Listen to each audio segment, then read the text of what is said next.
Poultry farm বা মুরগির খামার কথাটা শুনলেই আমাদের অনেকের চোখের সামনে ভেসে ওঠে একটা দুঃস্বপ্নের মতো ছবি, তাই না? প্রচণ্ড দুর্গন্ধ, রোগবালাইয়ের আতঙ্ক, লাখ লাখ টাকা বিনিয়োগের ভয় আর আশেপাশের মানুষের প্রতিনিয়ত অভিযোগ।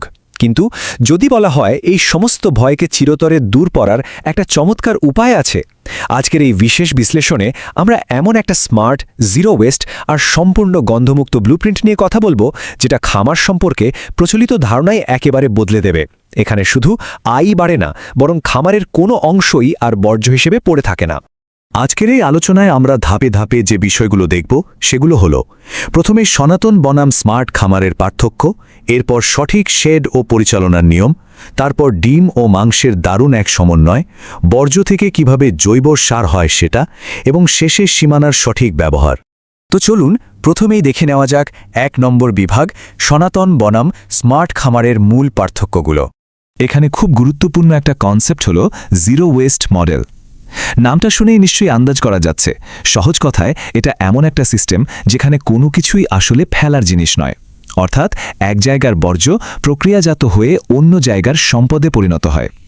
এই ব্যবস্থায় পরিবেশ দূষণ যেমন শূন্যের কোঠায় নেমে আসে, ঠিক তেমনি আয়টাও সর্বোচ্চ পর্যায়ে পৌঁছে যায়। ব্যাপারটা একটু তুলনা করে দেখা যাক। সাধারণ খামারগুলোতে কি হয়?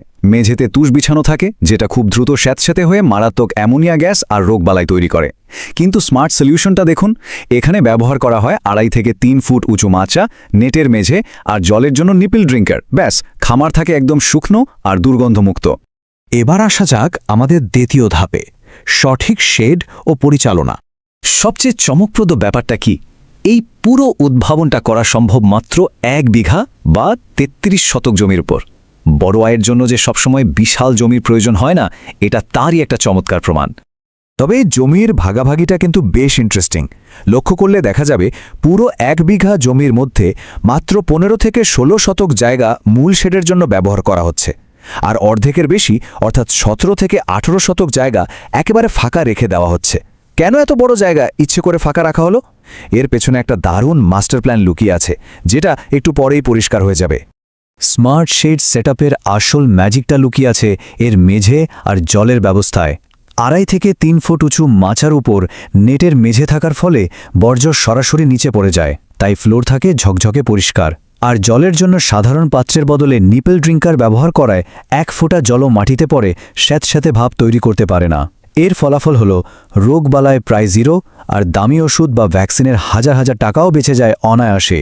আমাদের পরবর্তী আলোচনার বিষয় হল ডিম ও মাংসের অসাধারণ এক সমন্বয়। খামারে শুধুমাত্র মাংসের মুরগি রাখলে একটা আর্থিক ঝুঁকি থেকেই যায়, তাই এখানে লেয়ার আর সোনালি বা দেশি মুরগির একটা দারুণ কম্বিনেশন করা হয়েছে। লেয়ার মুরগির ডিম বিক্রি করে যে টাকা আসে, সেটা দিয়ে প্রতিদিনের খাবার আর বিদ্যুতের খরচ উঠে যায়, মানে নিজের পকেট থেকে আর ১ পয়সাও লাগছে না। আর অন্যদিকে সোনালি মুরগিগুলো তৈরি হতে থাকে একটা বড় লাভের উৎস হিসেবে। ৩ থেকে ৪ মাস পালনের পর এই সোনালি জাতের মুরগিগুলো যখন প্রিমিয়াম মাংস হিসেবে বাজারে যায়, তখন একসাথে ৫০,০০০ থেকে ৬০,০০০ টাকার মতো একটা বড় অঙ্কের মুনাফা ঘরে আসে।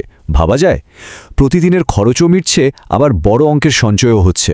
এবার আমরা এমন একটা ধাপে যাব যেটা এই পুরো মডেলের সবচেয়ে বড় চমক, বর্জ্য থেকে জৈব সার।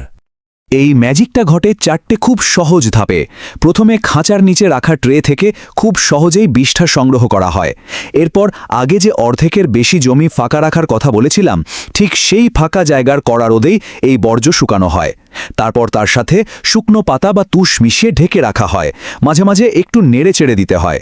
মাত্র ২৫ থেকে ৩০ দিন অপেক্ষার পরই দেখা যায় আসল ম্যাজিক।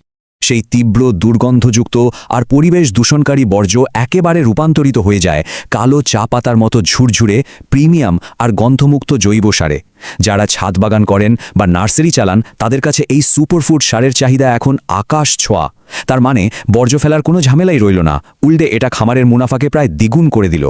আমাদের শেষ পর্যায়ে সীমানার সঠিক ব্যবহার।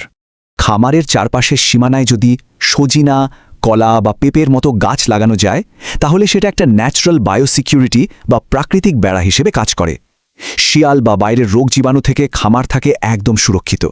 আর বোনাস হিসেবে এই গাছগুলোর ফল বিক্রি করে আয়ের আরও একটা সম্পূর্ণ নতুন রাস্তা খুলে যায়। এই পুরো ইকোসিস্টেমটা কিভাবে কাজ করছে তা একবার এক নজরে দেখে নেওয়া যাক। লেয়ার মুরগি থেকে আসছে প্রতিদিনের ক্যাশ ফ্লো, সোনালী মুরগি থেকে প্রতি ৩-৪ মাসে আসছে মোটা অঙ্কের টাকা। মুরগির বর্জ্য থেকে তৈরি সার বিক্রি করে আসছে কন্টিনিউয়াস ইনকাম, আর সীমানার গাছ থেকে আসছে সিজনাল বা মৌসুমি আয়। 4টে আলাদা আয়ের উৎস মিলে কি দারুণ একটা লাভজনক আর স্বয়ংসম্পূর্ণ ব্যবস্থা তৈরি করেছে। সব শেষে একটা প্রশ্ন রেখে যাই, বর্জ্য যদি কোনো খামারের মুনাফাকে সত্যি দ্বিগুণ করে দিতে পারে আর পরিবেশকেও রাখে একদম সুরক্ষিত, তাহলে এই জিরো ওয়েস্ট মডেলই কি ভবিষ্যতের স্মার্ট কৃষির চূড়ান্ত ব্লুপ্রিন্ট নয়? আধুনিক কৃষি নিয়ে নতুন করে ভাবার এবং নতুন দিগন্ত উন্মোচন করার সময় কিন্তু এখনই। আজকের এই আয়োজনে আমাদের সাথে থাকার জন্য অসংখ্য ধন্যবাদ।